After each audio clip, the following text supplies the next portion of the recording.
अस्सलामुअलैकुम। उम्मीद है आप सब खैरियत से होंगे। आज की मेरी रेसिपी है लौकी का हलवा।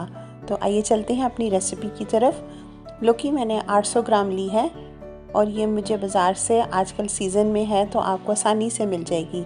मैंने इलायचियाँ ली हैं, 4 से 5 इलायचियाँ, और बादाम, देसी घी, खोया और चीनी।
खाया जाता है। जब इसका कलर ट्रांसपेरेंट हो जाए तो इसमें 1 मग दूध शामिल करूँगी और दूध शामिल करके इस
को फ्राई करते रहेंगे, भूनते रहेंगे लौकी को तब तक जब तक कि पानी ना इसका खुश्क हो जाए, चीनी का और दूध का। और जब ये इसका पानी खुश्क हो जाए तो हम इसको फ्लेम को ऑफ कर देंगे और इसको ढक देंगे ताकि ये थोड़ा सा ठंडा हो जाए।